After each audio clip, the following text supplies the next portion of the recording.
19e Festival Aventure et Découverte, deuxième invité de cet après-midi. Alors ils sont trois, vous allez voir une aventure absolument exceptionnelle. Avant de retrouver tout à l'heure, d'ici une petite demi-heure, Jacques Olivier et son aigle en direct. Alors je ne sais pas si ça sera sur ce plateau ou en extérieur, on le verra tout à l'heure avec Justine. Nous avons Brian Maté, Morgane Mouchot, c'est ça? Alors Morgane, je me suis trompé complètement. Parle dans le micro. C'est pas grave, c'est pas grave. Alors présentez-vous. Donc comme il y a ça, Sipa Evera, Brian Maté et Morgane Monchot. Très bien, Morgane, puisque tu as le micro, tu vas le garder, c'est aussi simple que ça. Bon, d'accord. Une aventure, je le disais, absolument exceptionnelle. Alors j'en suis jaloux parce que vous avez gagné, que je regarde bien, le Grand Prix du Festival Aventure de La Rochelle, sans compter d'autres grands prix. Mais La Rochelle, c'est quand même une grande référence en la matière. Le prix du public à Explore Image en 2014. Et puis 16 sélections officielles. Celle de Val d'Isère, c'est la 17e? Oui, en fait, il y en a même plus. Il y en a beaucoup plus. Quand on a imprimé le DVD, on en était à 16, mais je crois qu'aujourd'hui, on dépasse les 25. Ouais. Et ce qui est surtout très satisfaisant et même une vraie surprise pour nous, c'est que c'est un film réalisé et produit par nous-mêmes. Donc avec les moyens du bord, et apparemment le public est satisfait aussi. Alors vous avez mis en application votre rêve de jeunesse, c'est-à-dire que vous vous êtes dit sur un coup de tête, allez on le fait, parce que sinon on le fera jamais, c'est ça, hein. Vous avez fait le tour du monde, alors avec tous les moyens qu'on peut imaginer.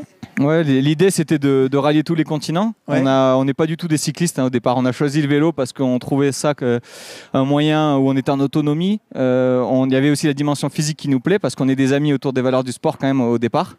Et vous êtes sportif de haut niveau? Non, pas sportif de haut niveau, mais bon, disons sportif du dimanche. Mais ça suffit déjà pour partir à vélo autour du monde. Et vous aviez l'esprit d'équipe en tous les cas. Voilà, on a toujours pratiqué ensemble en fait. Même si on faisait des sports comme le snowboard ou la planche à voile qui sont des sports individualistes, mais on y allait tout le temps ensemble.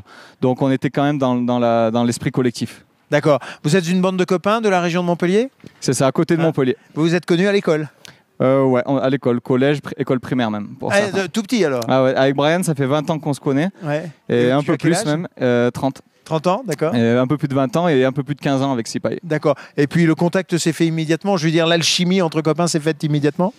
Je crois qu'encore une fois, au départ, on était des amis autour du sport. Donc, on pratiquait le sport ensemble et ensuite, l'amitié s'est tissée autour de ça, je crois. D'accord. Alors, Brian, vous présentez un film qui s'appelle, ce film-là, Solid Dream, voilà, que je vous montre en vidéo, parce qu'il est sorti en vidéo, il est sorti en bouquin. Enfin, je veux dire, il y a un sacré marketing. Qui fait des études de marketing et de commerce dans le groupe? Je crois qu'en fait, on est tous exigeants les uns avec les autres. Et quand il y en a un qui cherche à atteindre une référence, il l'impose en même temps aux autres. Alors ça va pour filmer les images, ça va pour grimper des cols et ça va aussi pour faire des belles jaquettes de DVD. Voilà. Super. Super. Disponible ici, j'imagine, sur le stand du festival. Bon, alors, Solid Dream, 3 copains qui décident de faire le tour du monde. La genèse, ça a été comment? Il y a eu un soir où vous vous êtes retrouvés autour d'une table en disant tiens, si on faisait le tour du monde à vélo, puis l'autre a répondu ah, ça, c'est la meilleure idée du monde. Et en fait, comme disait Morgane, on se connaît depuis très longtemps, on est copains depuis qu'on est gosse, et il m'a toujours dit un jour je partirai faire le tour du monde, parce que son père a déjà fait des aventures assez extraordinaires. Le coupable alors c'est lui. Voilà, et du coup un jour il a dit je vais vraiment le faire, et en plus je vais prendre un vélo pour le faire. Donc voilà, et puis donc, il nous a, on va dire, fait comprendre qu'on pouvait faire partie de cette aventure et on en a fait un projet collectif. Voilà, donc 3 ans autour du monde à vélo et 54 000 km. Et bon, on aime bien dire aussi qu'il n'y a pas que du vélo dans notre voyage. Oui, c'est ça, il y a beaucoup de sports et d'activités. Hein. Quoi par exemple? Donc on a eu la chance de retourner en Antarctique à la voile grâce au père de Morgane et ses acolytes qui eux avaient hiverné dans les glaces. On a fait du radeau sur le fleuve du Yukon au Canada, un radeau qu'on a construit nous-mêmes en bois. On a fait de l'alpinisme alors qu'au départ on n'est pas du tout alpiniste, on n'est pas de la montagne, donc c'était un moyen pour nous de dire finalement l'aventure est offerte à tout le monde. Et puis d'autres petites choses un petit peu loufoques qu'on explique dans le film, toujours avec cette idée d'avancer à vélo comme moyen de locomotion primordial. D'accord, alors 54 000 km en autonomie totale, ou alors vous aviez quand même une caravane pour vous suivre ou des gens qui vous aidaient? Alors c'est vraiment un projet de notre équipe de A à Z, donc on était sans assistance, en autonomie complète, avec aussi le principe au départ de ne pas compter sur l'hébergement payant pour avancer, donc on était vraiment avec notre tente et notre réchaud, et bien sûr au contact des populations locales quand on avait la chance d'être hébergé. Donc les images aussi ont été tournées par l'équipe, pas de camion ravitaillement, pas d'équipe de tournage, voilà, c'est vraiment notre bébé quoi, ce film, ce livre. Qui a établi l'itinéraire? Alors l'itinéraire, il a été pensé au départ en fonction des saisons, surtout quand Morgane a commencé à penser à ce projet-là. Et puis à plusieurs, on s'est dit que ça convenait tout à fait et on s'est donné aussi la liberté de changer un petit peu au cours du chemin. Mais c'est important d'avoir une ligne directrice en fait quand on voyage en équipe pour pas avoir des envies qui divergent et puis imposer des discussions qui servent à rien d'une certaine manière. Donc l'idée de traverser l'Amazonie, droit à l'essentiel alors. Voilà, donc l'idée de traverser l'Amazonie, de traverser des déserts, de monter à 5000 mètres à vélo, tout ça. Quelque part, l'itinéraire importait peu. L'important, c'était qu'on relève des défis ensemble, quoi. Voilà. D'accord.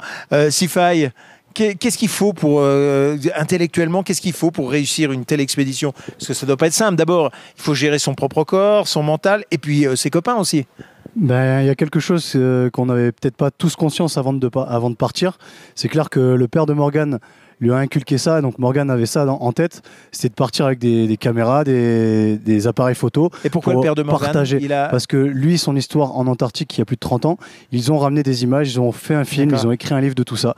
Donc ça a beaucoup influencé Morgane. Il y avait des gènes déjà avec... Il avait les gènes carrément. Donc nous, il nous a beaucoup poussé à ramener un contenu, un témoignage. Et finalement, même si on n'était pas tous impliqués dès le début, petit à petit, c'est clair, il faut se stimuler. Hein. Quand on est trois amis, on n'est pas amoureux les uns des autres, il faut trouver une occupation. Et cet objectif que l'on avait en commun de ramener ce partage, ces images et ce témoignage, c'était à travers la caméra, les petits films qu'on faisait en ligne sur notre site internet, les albums photos qu'on partageait. Et on s'impliquait tous et on avait tous envie de faire au mieux et de se pousser les uns les autres vers le haut pour ramener du meilleur contenu et apprendre dans ce sens-là. Justement, il y avait des engouements collectifs comme des moments de détresse individuelle? Bien sûr, c'est clair que quand on est loin de ses proches, on vit dans une tente, on a peu de moyens et financièrement on est un peu dépendants les uns des autres, c'est-à-dire on a un réchaud pour 3, on a une tente, on a une caisse à outils. Si on a envie de se séparer, en fait, ça veut dire on laisse tous nos biens aux autres et on se débrouille dans la nature. Alors si on est dans un désert, il faut se débrouiller, il faut compter que sur soi.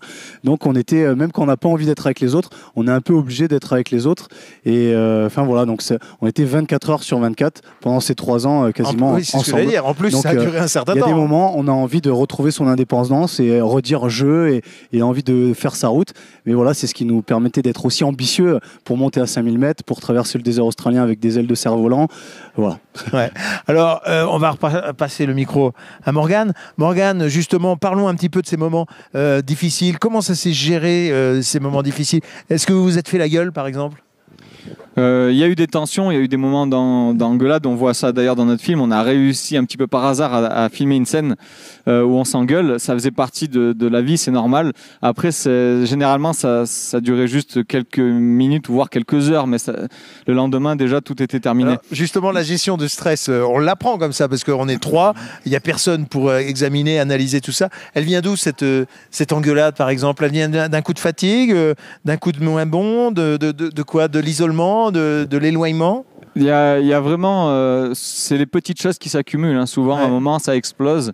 Et ça explose souvent, par exemple, avant de manger, avant le repas, ou après une grosse journée, quand on est fatigué et qu'on est sur les nerfs, en fait. Ouais. Et qu'on a tendance à devenir beaucoup plus à fleur de peau. Mais on n'a pas réussi à le gérer, je veux dire, parfaitement. On a eu des problèmes. Mais globalement, quand même, quand on en tire une conclusion, nous, on s'est dit que si c'était à refaire, on repartirait ensemble. C'est-à-dire que... Et différemment? Je crois pas. Je crois que maintenant, on a une expérience qui est là, c'est certain. Donc, on arriverait certainement à mieux gérer justement les conflits dès le début.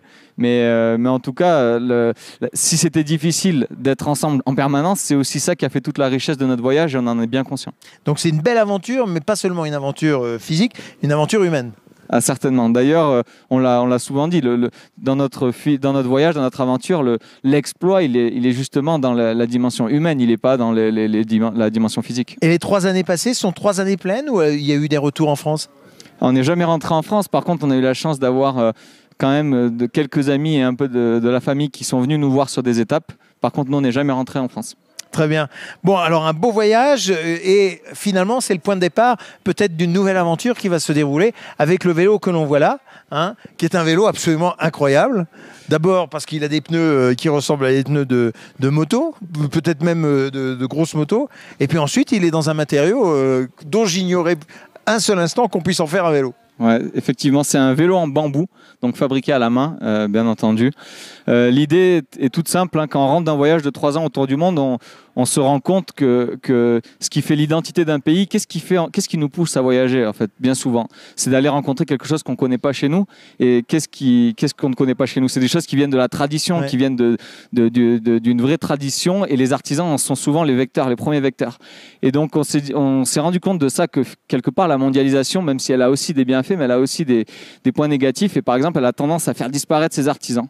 On est rentré en France avec la volonté de préparer une nouvelle aventure où on mettrait en valeur et on mettrait en avant le travail des artisans, en commençant par des artisans français, donc INBO, 5 jeunes ingénieurs qui se sont réunis pour fabriquer des vélos en bambou, des skateboards en bois, avec du bois qui pousse en France, hein. Le bambou pousse à Anduze, au nord de Montpellier. Ouais. Et l'idée, c'est du bambou made in France. Ouais, c'est du bambou made in France. Et l'idée, c'est d'utiliser ces vélos, de partir à l'aventure, parce que Solid Dream, c'est quand même ça aussi, son moteur, c'est l'aventure, mais partir à l'aventure à la rencontre des artisans tadjik, donc dans les montagnes du Pamir. Alors, il faut le dire, le cadre est en bambou, mais les morceaux de rassemblement du câble sont en... Les jonctions, c'est en fibre de lin, donc la fibre de lin qui vient de Bretagne ou de Normandie, enfin nord-ouest de la France, Normandie, je pense, et avec de la résine, donc fibre de lin résinée. Bon, c'est pas léger, hein. Non, alors, en fait, INBO fabrique déjà des vélos en bambou qui sont légers, mais avec les contraintes, nous, on va y mettre des porte-bagages, on va y mettre 30-40 kilos d'équipement de montagne sur nos vélos. On leur a dit qu'on préférait qu'ils surdimensionnent tout et qu'ils fassent des vélos légèrement plus lourds que la normale, mais que ce soit très robuste. D'accord, il pèse combien celui-là? Un peu moins de 20 kilos. Ah oui, c'est lourd quand même pour un vélo moderne. Ouais, mais si vous voyez les pneus, déjà, rien que les pneus pèsent juste le pneu, hein, pas la roue, le pneu, ça fait, les deux pneus, ça fait plus de 3 kilos. Et vous allez faire combien de kilomètres sur cet engin? Environ 2000 ou peut-être un peu plus ou un peu moins. On n'a pas encore d'itinéraire très précis parce qu'on va laisser un petit peu l'improvisation faire son petit chemin. Et il s'agira d'un itinéraire, purement français, hexagonal? Ah non, là on part donc au Tadjikistan. Donc en Asie centrale. On part au Tadjikistan en Asie centrale avec comme objectif principal de rejoindre le glacier Fetchenko. C'est le plus long glacier du monde donc qui se trouve dans les montagnes du Pamir avec un pass à plus de 4000 mètres d'altitude.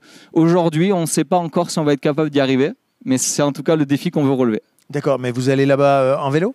On va partir en avion jusqu'à la capitale de Douchambé et on va faire une boucle dans le massif du Pamir, donc d'environ 2000 km. D'accord. Alors, Val d'Isère maintenant, imaginons que vous remportiez l'Aigle d'Or de Val d'Isère en plus de celui de La Rochelle. Ça vous ferait quoi? Je crois que là, c'est pas quelque chose qu'on attend.